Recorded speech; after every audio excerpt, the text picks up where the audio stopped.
Join किया था उसी समय साहब काशीराम के ब्रेन स्ट्रोक हुआ था 2003 में।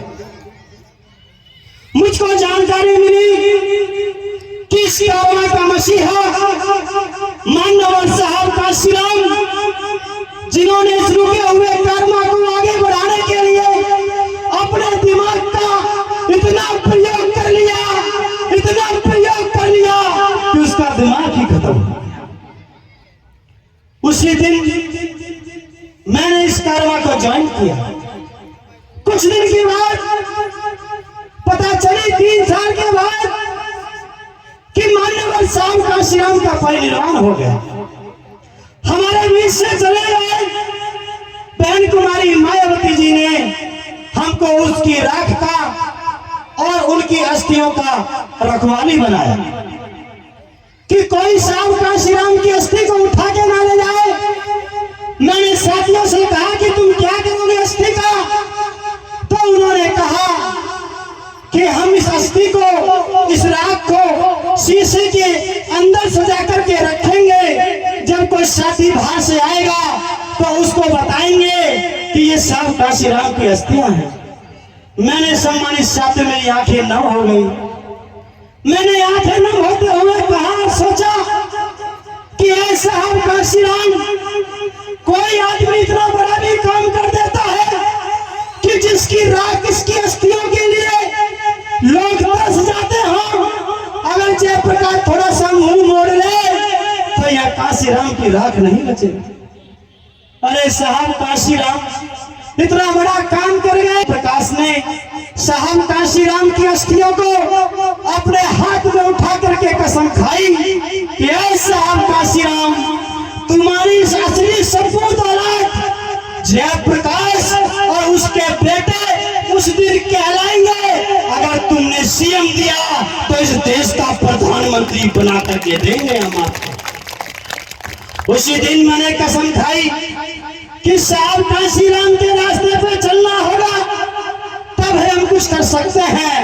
तो मैंने अपने आप से कमिटमेंट किया कि साहब आज के बाद जयप्रकाश ये कमिटमेंट करता है तुम्हारी अस्थि और तुम्हारी सांस के साथ कि जयप्रकाश आपकी तर्ज पर काम करेगा, ना कभी शादी करेगा जिंदगी भर, ना घर वापस जाएगा, ना धन संचय करेगा। तुमने सीएम दिया तो इस देश का प्रधानमंत्री बनाने के लिए काम किया। मेरे सम्मानित साथियों, मुझको जानकारी मेरी साथियों ने बताया कि अगर इस मूवमेंट में काम करना है तो डॉक्टर साहब ने बताया कि अगर लड़ना है तो उससे पहले पढ़ना होगा। मैं 11वीं कर रहा था उस समय, मैंने पढ़ाई पे ध्यान दिया। 12वीं करी, बीए की, एमए की, एलएलबी की, एलएलएम की, एमफिल की और संविधान से पीएचडी करने के बाद तुम्हारे मैदान में आया। मैंने कहा, अरे दिमाग लगे लेना आरएसएस के लोगों, ये लड़ाई आज की नहीं है, ये लड़ाई बुद्धि की है। हम बुद्धि में तुमसे कभी पीछे नहीं रहे। तुम्हारे आगे सारे बाबा एक तरफ थे, तुम्हारे सारे ऋषि मुनि एक तरफ थे, तो अकेले तुम्हारे सारे ऋषि मुनियों को अकेला टक्कर देने वाले भगवान बुद्ध को भी हमने पैदा इस धरती पे कर दिया। हम ज्ञान से बात करेंगे।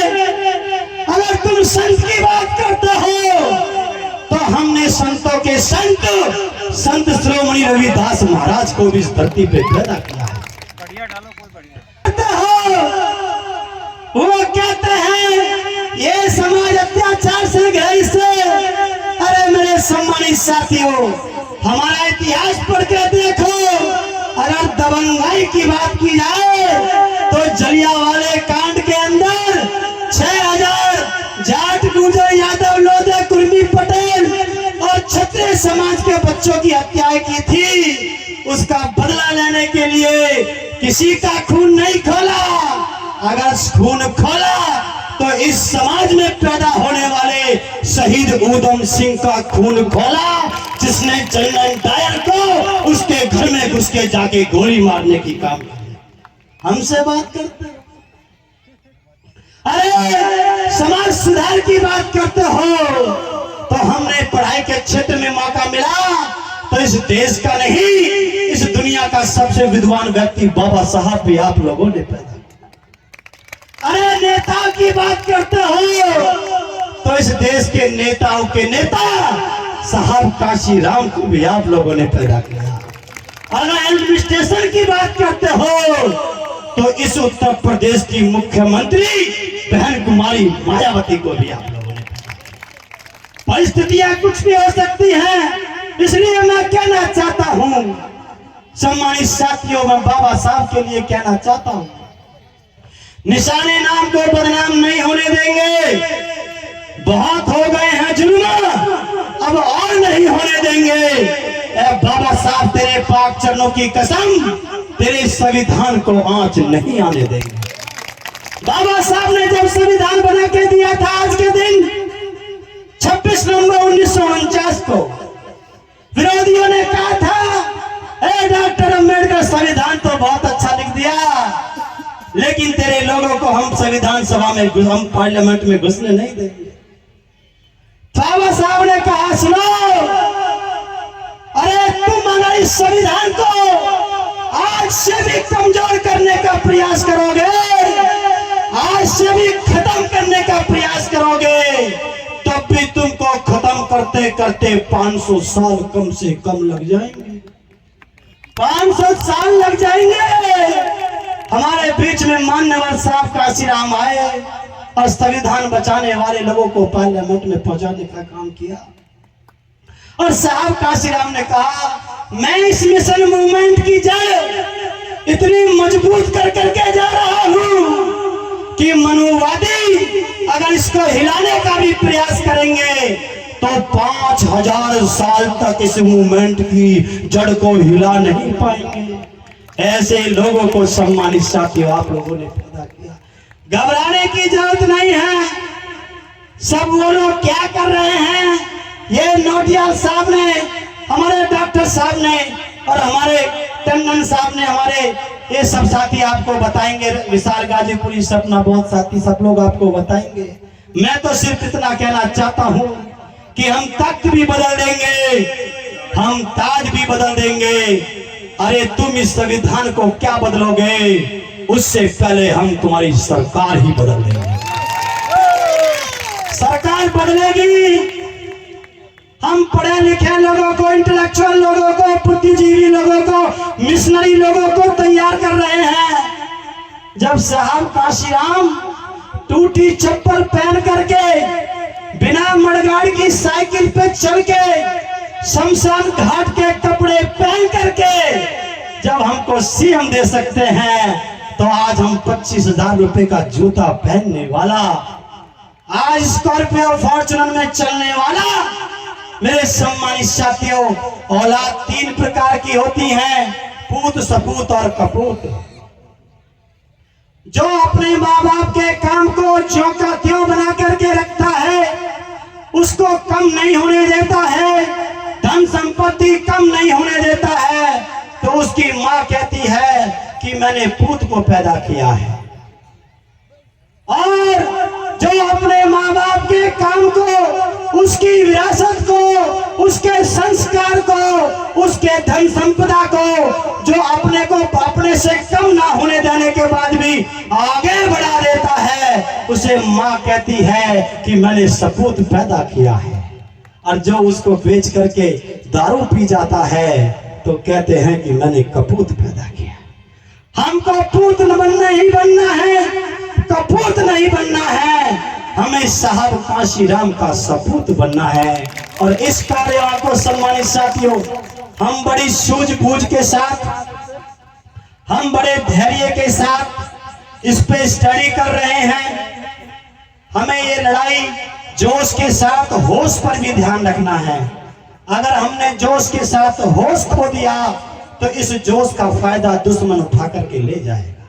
बड़ी सूझबूझ का, बुद्धिमानी का खेल है। एक तरफ वो सारे संसाधन वाले लोग हैं, एक तरफ हम संसाधन विहीन लोग हैं, लेकिन उनकी विचारधारा कमजोर है, हमारी विचारधारा मजबूत है। अगर यकीन नहीं आता है तो तराजू के एक पड़ले पे अपने सारे ग्रंथ रख करके देख लेना, और तराजू के दूसरे पड़ले पे बाबा साहब का अकेला एक संविधान रख करके देख लेना। बाबा साहब का संविधान उनके सारे ग्रंथों पे भारी पड़ेगा। इसलिए घबराए नहीं। मैं आयोजक साथी बौद्ध जी, जो हमारे कानून को साथी हैं, बाबूजी हैं, आप सभी इंटेलेक्चुअल साथी, भिक्खू शंका, सभी का धन्यवाद करते हुए, आज संचालक महोदय चौधरी साहब का सभी का धन्यवाद करते हुए मैं आपसे निवेदन करता हूं और आखिर में कहना चाहता हूं कि जो है हम लोग इस कारवां को आगे बढ़ाएंगे, इस देश का प्रधानमंत्री भी बनाएंगे।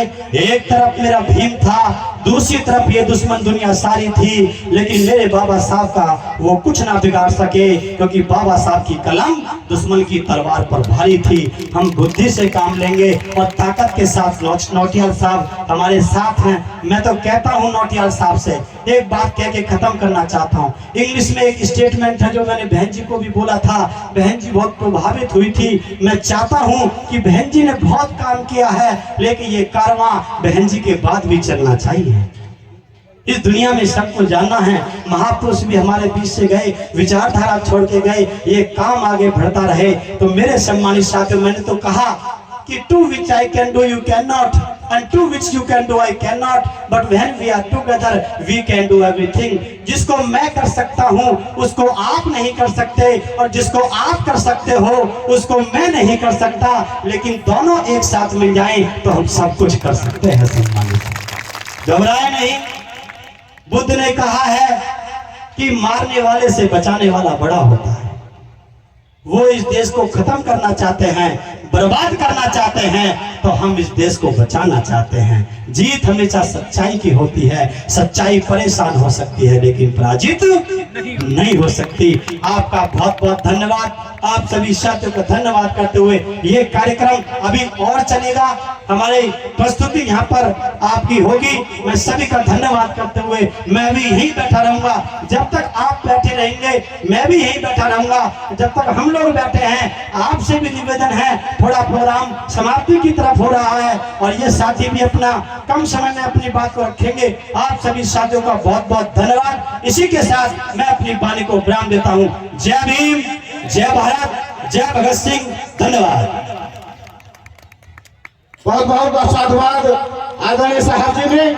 अभी हमारे कुछ साथी साहब का माला पहना करके, प्रतिमा भेंट करके उनका स्वागत करने का काम करेंगे। जल्दी से कर दें।